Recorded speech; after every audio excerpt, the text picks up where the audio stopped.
Hello everyone, welcome back to my YouTube channel. I hope you all are doing great. So आज का हमारा topic है research process.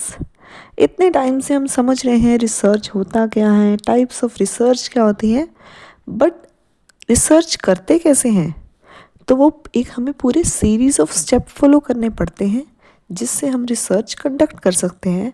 तो वही topic आज हम समझने जा रहे हैं, रिसर्च प्रोसेस। तो इसकी डेफिनेशन क्या है? Research process is a series of step use to conduct research in a systematic way. हमें एक पूरे सीरीज ऑफ स्टेप फॉलो करने पड़ेंगे अगर हमें कोई भी रिसर्च करनी है। तो आइए वन बाय वन हम इस प्रोसेस को समझते हैं।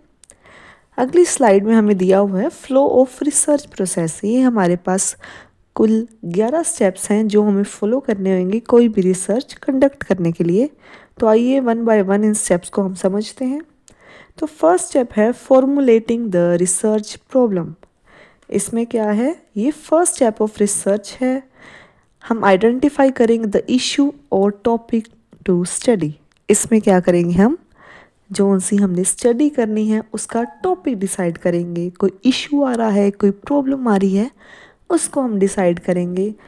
इसमें क्या होना चाहिए? Problem should be clear and specific. जो सी हमने स्टडी करनी है वो क्लियरली मेंशन होनी चाहिए और स्पेसिफिक, एक स्पेसिफिक एरिया होना चाहिए आपकी स्टडी का, इसलिए ही आप रिसर्च कर पाएंगे। तो इसकी एग्जांपल कैसे ले सकते हैं हम? A teacher notices that many students spend a lot of time on Instagram, WhatsApp and YouTube. एक टीचर नोटिस करता है कि हमारे बच्चे बहुत ज़्यादा टाइम इंस्टाग्राम, व्हाट्सएप और यूट्यूब चला रहे हैं। तो रिसर्च प्रॉब्लम कैसे बनेगी? ये एक टीचर रिसर्च प्रॉब्लम रख सकता है कि does social media usages affect the student academic performance. कि क्या सोशल मीडिया जो सा ये यूज़ कर रहे हैं उनकी एकेडमिक परफॉर्मेंस पे अफेक्ट करेगा या नहीं करेगा। तो ये होगी हमारी रिसर्च प्रॉब्लम। अब अगले स्टेप में हम इसी को स्टडी करेंगे कि हाँ जी, प्रॉब्लम मैंने सोच ली है, अब इस पे आगे कैसे बढ़ना है। तो देखते हैं हम आगे कैसे बढ़ना है। सेकंड करेंगे हम लिटरेचर रिव्यू। लिटरेचर रिव्यू हम समझते हैं, इसमें क्या होता है? Study books, journals, articles and previous research. मतलब हम बुक्स से स्टडी करेंगे, ठीक है, जर्नल स्टडी करेंगे। स्टडी क्या करोगे? ऐसे नहीं है रैंडमली लाइब्रेरी में जाओगे, कोई भी बुक उठा लोगे, कोई भी जर्नल। सबसे पहले हमने प्रॉब्लम डिसाइड की, उसके अकॉर्डिंग हम कोई बुक उठाएंगे, उसके अकॉर्डिंग हम कोई जर्नल उठाएंगे, उसके अकॉर्डिंग हम कोई आर्टिकल पढ़ेंगे, उसके अकॉर्डिंग हम कोई प्रीवियस जो रिसर्च हुई हैं वो पढ़ेंगे। इसका फ़ायदा क्या होगा हमें? It helps understand what has already been done studies. ठीक है, हमें पता लगेगा कि हाँ जी, मैंने सोचा है कि बच्चों की एकेडमिक परफॉर्मेंस पे अफेक्ट हो रहा है या नहीं हो रहा। तो अगर किसी ने पहले इस पर स्टडी की हुई है या अगर किसी ने बुक में कोई आर्टिकल लिखा हुआ है, उससे का पढ़ने का फ़ायदा मेरा ये होगा कि मुझे पता लग जाएगा कि हाँ जी, पहले किसी इंसान ने अगर रिसर्च की थी तो उसके रिसर्च रिजल्ट क्या आए थे, या कोई रिसर्च गैप तो नहीं आ रहा। मुझे यूज़फुल आइडियाज़ मिलेंगे इससे। ठीक है, it identifies research gap and useful ideas. तो समझते हैं, after reviewing literature review the research learns that some studies से सोशल मीडिया डिस्ट्रैक्ट स्टूडेंट्स। ठीक है, कोई स्टडीज़ कहेंगी कि हाँ जी सोशल मीडिया डिस्ट्रैक्ट करता है स्टूडेंट को, सम कहेंगी it is helpful in learning. तो ठीक है, ये हमें पता लग जाएगा लिटरेचर रिव्यू से कि पुरानी स्टडीज़ क्या हुई हैं, रिसर्च गैप्स क्या हुए हैं। इससे हमारा फ़ायदा क्या होएगा कि हमें अपनी रिसर्च करने में हेल्प मिलेगी कि हाँ जी पहले किसी ने कैसे रिसर्च की हुई है, या कोई गैप तो नहीं है उसकी रिसर्च में, या कोई न्यू टॉपिक तो नहीं मिल रहा। देन क्या करेंगे हम? Development of hypothesis. अब हाइपोथेसिस क्या होता है हम समझते हैं। हाइपोथेसिस इज टेम्पररी अजम्पशन और प्रिडिक्शन। ये क्या? जस्ट एक अजम्पशन लेंगे, प्रिडिक्शन लेंगे। कैसे लेंगे वो समझते हैं। Shows expected relation between variables. Example देखते हैं पहले हम। इसमें क्या है? हाइपोथेसिस दो तरह के होते हैं, नल हाइपोथेसिस और अल्टरनेट हाइपोथेसिस। कोई भी रिसर्चर क्या है, दो तरह के हाइपोथेसिस बनाता है रिसर्च को फर्दर स्टडी करने से पहले। नल हाइपोथेसिस में मान लीजिए रिसर्चर ने लिया है कि हाँ जी social media usages does not affect academic performance, और दूसरी साइड उसने कह दिया कि हाँ जी student who spend more time on social media get lower marks. मतलब एक हम ले लेंगे पॉजिटिव स्टेटमेंट, एक हम ले लेंगे नेगेटिव स्टेटमेंट। ये क्या किया हमने, क्यों लिए, एक अजम्पशन बनाई है, प्रिडिक्शन बनाई है कि हाँ जी स्टडी करने जा रहा हूँ तो पता लग जाएगा कि हाँ जी सोशल मीडिया परफॉर्मेंस अफेक्ट करता है या नहीं करता है। तो आइए आगे समझते हैं अगला स्टेप। देन क्या है, रिसर्च डिज़ाइन। अब हमने क्या किया, सबसे पहले प्रॉब्लम डिसाइड की, प्रॉब्लम डिसाइड करने के बाद पुरानी स्टडीज़ पढ़ी, लिटरेचर रिव्यू किया। देन क्या किया हमने, डेवलपमेंट ऑफ हाइपोथेसिस, हमने स्टेटमेंट बनाई। अब स्टेटमेंट बनाए हैं तो इसका फ़ायदा क्या होगा, कोई सोच सकता है इसका फ़ायदा क्या होगा। फ़ायदा ये होगा कि जो सी अजम्पशन बनाई है लास्ट में जब हम रिजल्ट्स देखेंगे तो देखेंगे हमारी नल हाइपोथेसिस सही रही या अल्टरनेट हाइपोथेसिस सही रही। देन आगे समझते हैं, स्टेप 4 है हमारा रिसर्च डिज़ाइन। रिसर्च डिज़ाइन क्या होता है, ब्लूप्रिंट और प्लान ऑफ द रिसर्च।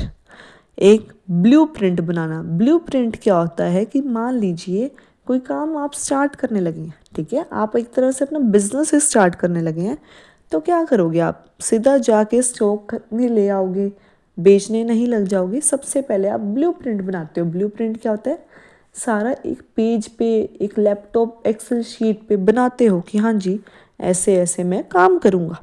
वही रिसर्च में है कि हाँ जी रिसर्च डिज़ाइन बनाएंगे, हम ब्लूप्रिंट बनाएंगे, प्लान ऑफ द रिसर्च बनाएंगे कि हाँ जी आखिरकार रिसर्च हमने कंडक्ट कैसे करनी है, क्या क्या हमारे स्टेप होंगे रिसर्च करने में। तो एग्जाम्पल क्या है इसमें, अब मैं रिसर्च करने जा रही हूँ तो मैंने क्या किया, सारा कुछ लिख लिया कि हाँ जी इन लोगों से मैं सर्वे लूँगी, मतलब इसमें लिखा हुआ मेथड, क्या डिसाइड कर रही हूँ मैं, मेथड सर्वे से, सर्वे से मैं रिसर्च लूँगी। टूल कौन सा यूज़ करूँगी, क्वेश्चनर, क्वेश्चनर भरवाऊँगी। एरिया कौन सा, कहाँ रिसर्च करना चाहती हूँ मैं किसी भी XYZ कॉलेज में रिसर्च करना चाहती हूँ। तो ये सारा क्या होता है, ब्लूप्रिंट की तरह काम करता है। रिस्पोंडेंट कौन होंगे इसमें, कॉलेज के स्टूडेंट्स होंगे। मैंने सारा कुछ पहले लिख लूँगी कि हाँ जी इस तरह से मैं रिसर्च करूँगी। दैट्स वाई क्या हो जाएगा, हमें इजी हो जाएगा, हमें पता है कि हाँ जी हमने सर्वे करना है, इस कॉलेज को विज़िट करना है, इन स्टूडेंट से मिलना है, क्वेश्चनर हर स्टूडेंट से फिल करवाना है। तो ये क्या होता है, हमारा ब्लूप्रिंट होता है रिसर्च का।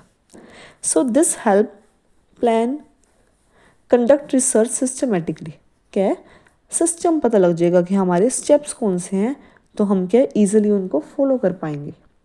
नेक्स्ट स्टेप समझते हैं, सैम्पलिंग डिज़ाइन। अब सबसे पहले रिसर्च का डिज़ाइन बनाया है, अब क्या करेंगे, सैम्पलिंग डिज़ाइन। सैम्पलिंग डिज़ाइन को कैसे समझेंगे, एक तो होती है पॉपुलेशन, एक होती है सैम्पल, ठीक है। अब पॉपुलेशन और सैम्पल क्या होते हैं वो समझते हैं। अब पहले हमने रिसर्च डिज़ाइन में लिया है कि XYZ कॉलेज क्या होगा, मैं जहाँ पे रिसर्च करूँगी उन कॉलेज के स्टूडेंट पे मैं रिसर्च करने जा रही हूँ, ठीक है। तो वो XYZ कॉलेज के जितने भी स्टूडेंट्स हैं वो क्या बन जाएंगे, मेरे पॉपुलेशन। क्या लिखा है, population is all individuals related to the research, मतलब XYZ कॉलेज सारा मेरी पॉपुलेशन है। सैंपल कैसे होगा, a small group selected from the population, a small group selected from the population. कैसे, अब मैं गई XYZ कॉलेज में, वहाँ पढ़ता है भाई 10,000 बच्चा। अब 10,000 बच्चे से एक एक करके सर्वे लूँगी, क्वेश्चनर फिल करवाऊँगी, it is very time taking. तो मैं क्या करूँगी, तो मैं करूँगी कि हाँ जी 10,000 बच्चे से मैं कोई 1,000 बच्चा सिलेक्ट कर लूँगी, मतलब उसमें अलग अलग डिपार्टमेंट है। BSc के 10 बच्चे ले लूँगी, MSc के 10 बच्चे ले लूँगी, BCom के 10 बच्चे ले लूँगी, MCom के 10 बच्चे ले लूँगी। ऐसे करके मैं अपने 1,000 बच्चे पूरे कर लूँगी, और 1,000 बच्चे क्या करेंगे, पूरी पॉपुलेशन मतलब 10,000 बच्चों को रिप्रेजेंट करेंगे। आप समझिए कि हाँ जी एक कॉलेज में 10,000 बच्चे थे, 1,000 बच्चों से मैंने सर्वे लिया, सर्वे में उनसे क्वेश्चनर फिल करवाए। अब जो सा रिजल्ट आएगा तो मैं क्या कहूँगी, ये पॉपुलेशन का रिजल्ट है, ठीक है। जो से हमने हाइपोथेसिस बनाई है उसके अकॉर्डिंग हम डिफाइन कर देंगे कि हाँ जी पूरे बच्चों का सोशल मीडिया पे इफेक्ट है या नहीं है। इसका फ़ायदा क्या है, अगर हम सैम्पलिंग डिज़ाइन करते हैं, सैम्पलिंग डिज़ाइन का समझ आ गया, मतलब कि पहले पॉपुलेशन देखी, पॉपुलेशन में से मैंने सैम्पल साइज डिसाइड किया। इसका फ़ायदा क्या होगा हमें? Saves time, cost and effort. हमारा टाइम बचेगा, 10,000 बच्चे से मिलना है और 1,000 बच्चे से मिलना है, इज़ अ बिग डिफरेंस। ठीक है, टाइम बचेगा, कॉस्ट बचेगी। कॉस्ट कैसे बचेगी? क्वेश्चनेयर फिल नहीं करवाने पड़ेंगे हर बच्चे से। हर एक बच्चे से क्वेश्चनेयर फिल कराओगे तो क्वेश्चनेयर का खर्चा भी तो होगा। ठीक है, प्रिंटिंग का खर्चा होगा। सर्वे क्या है? एक एक जने से आप मिलोगे, तो एक एक जने से मिलोगे तो टाइम लग रहा है। रोज रोज जाओगे, एक दिन में 10,000 बच्चा तो नहीं मिल पाएगा। डेली उस कॉलेज को विजिट करोगे तो आने जाने का खर्चा, कॉस्ट लगी, एफर्ट तो लगे ही हैं। एफर्ट तो डबल ट्रिपल कितने लग गए हैं। तो दैट्स वाई सैम्पलिंग डिज़ाइन करते हैं, पॉपुलेशन देख के उसके अकॉर्डिंग हम सैंपल बनाते हैं। आइए अगला स्टेप करते हैं। स्टेप 6 है हमारा डाटा कलेक्शन। डाटा कलेक्शन अब आ गई स्टेज जहां हम असली काम करेंगे। ठीक है, पहले तो हम सिर्फ सोच रहे थे कि हाँ जी ये प्रॉब्लम है, ये लिटरेचर रिव्यू कर लिया हमने जी, हाइपोथेसिस हमने लिख लिए जी, डिज़ाइन हमने ब्लूप्रिंट बना लिया जी, सैम्पल डिज़ाइन भी हमने लिख लिया। असली काम कब करेंगे हम? डाटा कलेक्शन वक्त। डाटा कलेक्शन क्या है? डाटा कलेक्शन में भी दो वेज हैं हमारे पास, primary data and secondary data. ठीक है, प्राइमरी डाटा में क्या होता है? फर्स्ट हैंड डाटा, पहली बार हम कोई स्टडी कर रहे हैं। ठीक है, पहली बार कोई डाटा कलेक्ट कर रहे हैं। ठीक है, सेकेंडरी में क्या है? जो पहले ही से छपा हुआ है, बुक्स में छपा हुआ है, जर्नल्स में छपा हुआ है, रिपोर्ट्स में छपा हुआ है, वही डाटा ले लिया और उसको ही थोड़ी रिफाइनमेंट करके उस पर स्टडी करके हमने क्या किया? अपनी रिसर्च कर ली। तो प्राइमरी डाटा कैसे कर सकते हो? सर्वे कर लिया, 1 बाय 1 मिल लिया, इंटरव्यू कर लिया, 1 बाय 1 मिल गया, एक्सपेरिमेंट्स कर लिए लोगों पे, तो ये क्या हो जाएगा हमारा? Primary data. पहली बार हम कोई डाटा कलेक्ट कर रहे हैं। सेकेंडरी डाटा क्या हो गया? पुराना जो छपा हुआ डाटा है पहले से, वो ले लेंगे हम। देन क्या करेंगे? Execution of the project. Execution में क्या करेंगे? इम्प्लीमेंट करेंगे रिसर्च प्लान जो सा हमने ब्लूप्रिंट बनाया है। कलेक्ट करेंगे डाटा केयरफुली एंड सिस्टमेटिकली। अब हमने सोचा कि प्राइमरी डाटा से हमने लेना है तो सर्वे कंडक्ट करने लगी हूँ मैं। ठीक है, देन क्या करूँगी? Ensure accuracy and reliability. Accuracy and reliability के जब मैं डाटा कलेक्ट कर रही हूँ, जौन सा मेरा रिसर्च का प्लान है, जौन सा मेरे रिसर्च का मोटिव है, जौन सी मैंने रिसर्च प्रॉब्लम लिखी है, उसके अकॉर्डिंग मैं रिसर्च करूँ, जिससे क्या है मेरा एक्यूरेसी आएगी और रिलायबल आएगी कि हाँ जी इसको मैं आगे जाके यूज़ कर पाऊँगी। देन नेक्स्ट स्टेप क्या करेंगे हम? Data analysis. पहले क्या किया हमने? एग्जीक्यूशन। एग्जीक्यूशन में हमने सारा डाटा ले लिया कि हाँ जी सर्वे कर लिया, क्वेश्चनर फिल करवा लिए। देन क्या करेंगे हम? डाटा एनालिसिस में organise and analyse collected data. सारे डाटा को हम ऑर्गेनाइज कर लेंगे। ठीक है, एक तरीके से जैसे हमने मान लीजिए 10 दिन में सारा डाटा कलेक्ट किया, उसको सारा इकट्ठा करा, एक एक्सेल शीट बना ली अच्छे से। देन क्या करेंगे? Steps include editing, coding, classification and tabulation. ठीक है, हम क्या करेंगे? स्टेप फॉलो क्या करेंगे? ये एक पूरे स्टेप्स हैं, ये आगे भी मैं आपको 1 बाय 1 क्लियरली समझाऊंगी कि हाँ जी एडिटिंग क्या होता है, कोडिंग क्या होता है, क्लासिफिकेशन क्या होता है, टेबुलेशन। एक बार के लिए आप समझ लीजिए कि हाँ जी डाटा कलेक्ट कर लिया, उसके बाद ये हमें चारों स्टेप्स फॉलो करने पड़ेंगे। ये स्टेप फॉलो करने के बाद क्या करेंगे? Use statistical tools for better understanding. हम कोई स्टैट्स के tool, mean, median, mode, average वगैरह लगा के हम क्या उसका डाटा का रिजल्ट फाइंड आउट करने की कोशिश करेंगे। देन क्या करेंगे? स्टेप 9 में हाइपोथेसिस टेस्टिंग। हाइपोथेसिस टेस्टिंग क्या है? Check whether hypothesis is true और फॉल्स। अब हाइपोथेसिस क्या था? 2 तरीके के थे, नल और अल्टरनेटिव। अब हम चेक करेंगे कौन सा ट्रू है और कौन सा फॉल्स है। Use statistical test such as T test, chi square test and F test. ये टेस्ट क्या होते हैं ये भी आपको बहुत कंफ्यूज कर रहा है, कोई बात नहीं, आगे आगे वीडियोस में ये सब सिंगुलर करके मैं आपको समझाऊंगी। तो एक बार के लिए आप जस्ट नाम याद कर लीजिए कि हाँ जी हम ये स्टैट्स के टेस्ट लगा सकते हैं। देन समझते हैं step 10 journalisation and interpretation. Journalisation and interpretation में क्या होएगा? Explain the meaning of research result.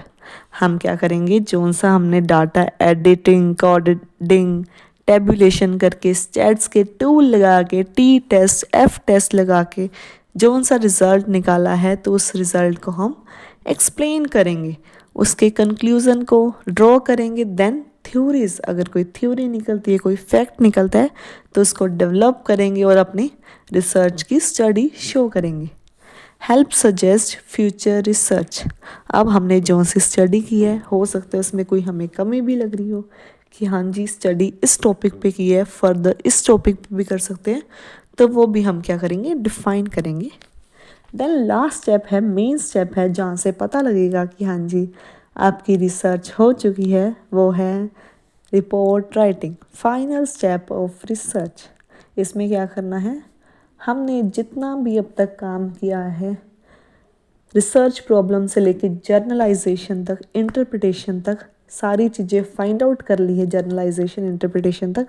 अब हम उसको क्या करेंगे, रिटन में लिखेंगे। रिटन में लिखेंगे, इसके भी स्टेप हैं, जो जो सारे स्टेप किए हैं उनको 1 बाय 1 स्टेप फॉलो करके हमने लिखना है। ये हमारा एक लास्ट चैप्टर बनता है हमारी रिसर्च मेथोडोलॉजी सब्जेक्ट का, रिपोर्ट राइटिंग। उसमें भी अंदर वाइड है, कैसे कैसे लिखना होता है, टाइटल कैसे लिखना है, मेन बॉडी कैसे लिखनी है, वो भी हम आगे समझेंगे। बट आपने जोन से ये स्टेप किए हैं आप एक बार के लिए समझिए, ये सारे क्या करोगे आप 1 बाय 1 एक शीट पे या वर्ड फाइल में, जैसे भी आप इसको रिटन डाउन करेंगे और ये आपका प्रूफ बन जाएगा कि हाँ जी आपने रिसर्च की है। आई होप ये 11 के 11 स्टेप्स आपको समझ आ गए होंगे। ये हमारा रिसर्च के बेसिक स्टेप्स हैं, कोई भी रिसर्च इन स्टेप्स के बिना नहीं हो सकती। ये हमें 1 बाय 1 फॉलो करेंगे तभी क्या ईजी स्मूथ हम कोई रिसर्च कर सकते हैं। आई होप आपको ये समझ आ गया आएगा। मिलते हैं अगली वीडियो में। Stay safe, stay healthy, bye bye.